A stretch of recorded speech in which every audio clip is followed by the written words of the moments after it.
नमस्कार, मैं हूं आपका दोस्त विजय विद्रोही। आप मुझसे जुड़ चुके हैं, इसके लिए आप सबका तहे दिल से शुक्रिया। और अगले 7-8 मिनट में आपसे जुड़े रहने की कोशिश करूंगा। महाराष्ट्र की राजनीति की बात करेंगे।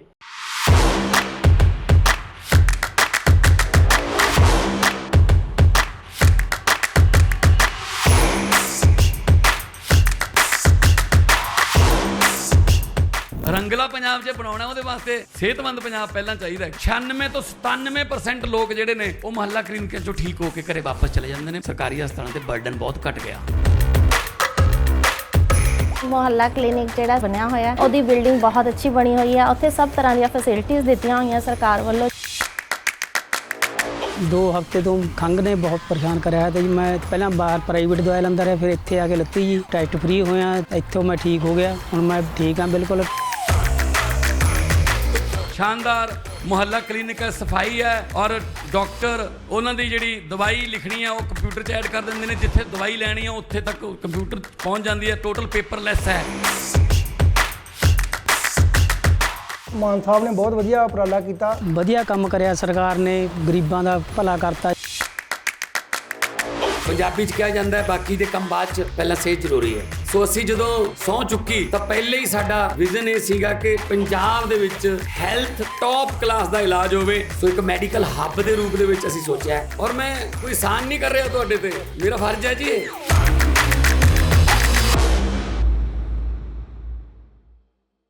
कुल मिलाकर शरद पवार के भतीजे और महाराष्ट्र में बीजेपी गठबंधन वाली सरकार में उप मुख्यमंत्री अजीत पवार ना घर के रहे हैं ना घाट के। एक तरफ वो पछता रहे हैं कि अपनी पत्नी सुनेत्रा को क्यों अपनी चचेरी बहन सुप्रिया सुले के खिलाफ चुनाव मैदान में बारामती से क्यों उतार दिया गया। दूसरी तरफ उनको लग रहा है कि पता नहीं कब झटका लग जाए, क्योंकि ऑर्गेनाइज़र से लेकर संघ करीब करीब साफ साफ कह चुका है कि बीजेपी को ज़रूरत नहीं है अजीत पवार की। अजीत पवार को साथ लेने से नुकसान ही होगा, ऐसी बीजेपी में भी चर्चा चल रही है। इसीलिए अजीत पवार खुलकर बैटिंग करने में लगे हैं।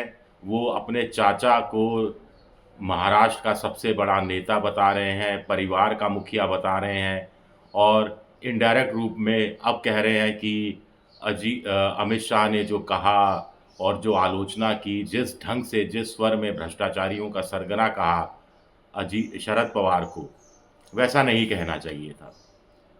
पछता रहे हैं कि उन्हें अपनी पत्नी को नहीं लड़ाना चाहिए था। लेकिन क्या चाचा इतने नरम दिल हैं?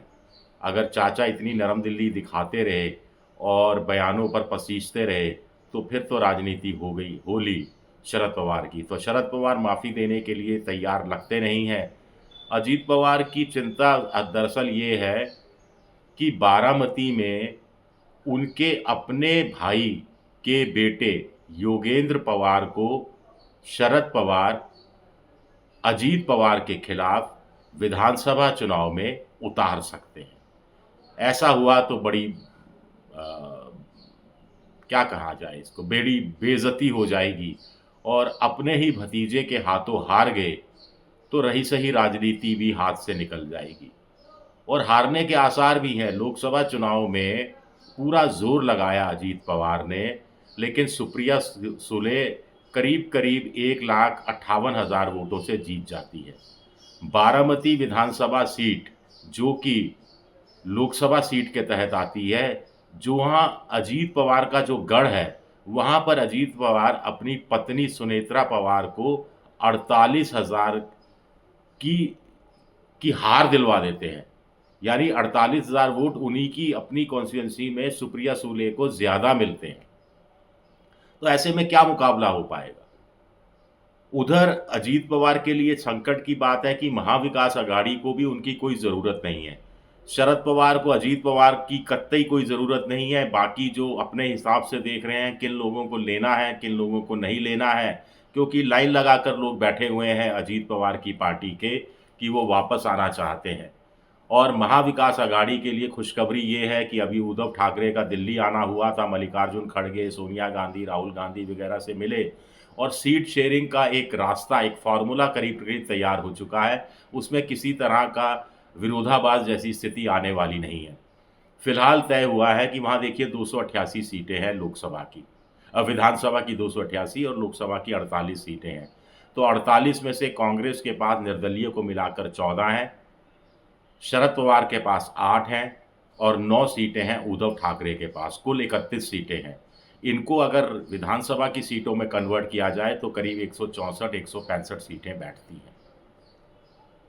लेकिन अगर विधानसभा की सीटों की बात की जाए, मौजूदा संख्या की बात की जाए, तो बीजेपी के पास 103 सीटें हैं। शरद पवार से अलग हुए अजीत पवार, उनके पास 39 सीटें हैं। एकनाथ शिंदे के पास 37 सीटें हैं। 22 अन्य का निर्दलियों का समर्थन हासिल है। उधर महाविकास की बात की जाए तो कांग्रेस के पास सबसे ज़्यादा सीटें बची हैं 37, पहले उनकी 45-46 हुआ करती थी। शरद पवार के पास 13 और उद्धव ठाकरे के पास 15 सीटें हैं। कुल मिलाकर 2 अदर्स का साथ है तो 67 सीटें हैं। लेकिन इनके हिसाब से मत देखिए, 2018 में जो हुआ उसके बाद से इतना पानी बह चुका है कि 2018 नहीं, 2019 में जो हुआ, 2024 बिल्कुल नया है। तो मोटे तौर पर महाविकास आघाड़ी में ये तय हुआ है कि पिछली बार उद्धव ठाकरे संयुक्त रूप से यानी शिवसेना, शरद पवार संयुक्त रूप से यानी एनसीपी और कांग्रेस जहां जहां जीती थी वहां वहां वो लड़ेगी। वो सीटें उनके लिए परमानेंट सुरक्षित रख दी गई हैं। ऐसी सीटों की संख्या 155 बताई जाती है। अब बच गई करीब 130 सीटें। तो तय ये हुआ है कि जो जहां रीजन में मजबूत है उस रीजन में वो ज़्यादा से ज़्यादा सीटों पर चुनाव लड़ेगा। जहां रीजन में भी हर जगह मजबूत हो नहीं सकता, जहां उसको लगेगा कि एक आध जगह कमज़ोर है तो वो स्वेच्छा से कह देगा कि यहाँ उनको अपने गठबंधन के दूसरे साथी को चुनाव लड़ना चाहिए या नहीं लड़ना चाहिए। जैसे कि विदर्भ में कांग्रेस मजबूत है तो कांग्रेस ज़्यादा सीटों पर लड़ाई लड़ेगी। मराठवाड़ा, पश्चिमी महाराष्ट्र के अंदर शरद पवार की पार्टी मजबूत है। मुंबई, ठाणे, नासिक, कुछ उपनगरों में शिवसेना मजबूत है। तो इलाके वाइज चुनाव लड़ा जाएगा, मोटे तौर पर यह तय हुआ है। तो ये फॉर्मूला कितना काम आएगा ये देखना दिलचस्प है। कांग्रेस चाहती है कि लोकसभा चुनाव में उसका प्रदर्शन अच्छा रहा तो पिछली बार जितनी सीटों पर लड़ाई लड़ी थी उससे ज़्यादा विधानसभा की सीटें उन्हें लड़ने के लिए दी जाए। उद्धव ठाकरे को लगता है कि कम से कम 150 सीटें उनको मिलनी चाहिए लड़ने के लिए, और उसके 2 असर होंगे। एक तो वो बता सकेंगे कि सबसे ज़्यादा प्रभाव उनका है, दूसरा ज़्यादा सीटों पर लड़ेंगे तो ज़्यादा कैंडिडेट जीत कर आएंगे तो मुख्यमंत्री बनने का रास्ता पूरी तरह से साफ हो जाएगा। वैसे भी मुख्यमंत्री बनने में किसी तरह की कोई अड़चन, कोई दिक्कत नहीं है। ना तो शरद पवार मुख्यमंत्री बनना चाहते हैं, ना सुप्रिया सुले को मुख्यमंत्री बनाना चाहते हैं, ना कांग्रेस की इच्छा है कि उनका कोई मुख्यमंत्री बने। उद्धव ठाकरे को लेकर कोई टंटा ही नहीं है। तो कुल मिलाकर मोटे तौर पर लग रहा है कि हो सकता है कि उद्धव ठाकरे 140 सीटों के आसपास लड़े। 135, 140 सीटें ये हो सकती हैं, 5-7 ऊपर नीचे सीटें हो सकती हैं। कांग्रेस 70-75 सीटों पर लड़ सकती है और 65-70 सीटों के आसपास शरद पवार की पार्टी लड़ सकती है। मोटे मोटे तौर पर यह फॉर्मूला क्या निकलेगा। महाविकास आघाड़ी में कुछ ज़्यादा संकट नहीं है, एजेंडा भी तय है, चुनावी मुद्दे भी तय हैं, शरद पवार का नेतृत्व भी उद्धव ठाकरे को मंजूर है, राहुल गांधी, सोनिया गांधी सबको मंजूर है, और एक तरह से शरद पवार की देख रेख में, उनके संरक्षण में ये चुनाव होने जा रहा है। मराठों का आंदोलन, उसका फ़ायदा मिलेगा महाविकास आघाड़ी को, और इसके साथ साथ मराठों के आंदोलन के कारण दलितों में जो भ्रम की स्थिति पैदा हुई है, जिसका कोई रास्ता निकालने में बीजेपी अभी तक कामयाब नहीं हुई है, उसका भी इनडायरेक्ट रूप में फ़ायदा महाविकास आघाड़ी को मिल सकता है। महायुति यानी बीजेपी का गठबंधन अभी जो सरकार में है वो इस कदर डरा सहमा है कि 96,000 करोड़ की, यकीन नहीं आएगा फिर मैं बता दूं, 96,000 करोड़ रुपए की रेवड़ियां वो बांट चुका है, जिसमें महिलाओं के लिए और पुरुषों के लिए सिलेंडर सस्ता और बहुत सारी योजनाएं बाकी हैं शामिल हैं इसके अंदर। तो देखना दिलचस्प होगा कि महाराष्ट्र में क्या होता है। अभी की सूरत ये बता रही है कि शरद पवार की बात हो सकता है सच साबित ना हो जाए, जिसमें उन्होंने कहा था 288 में से 225 सीटें महाविकास आघाड़ी को मिल सकती हैं। कोई हैरानी नहीं होगी।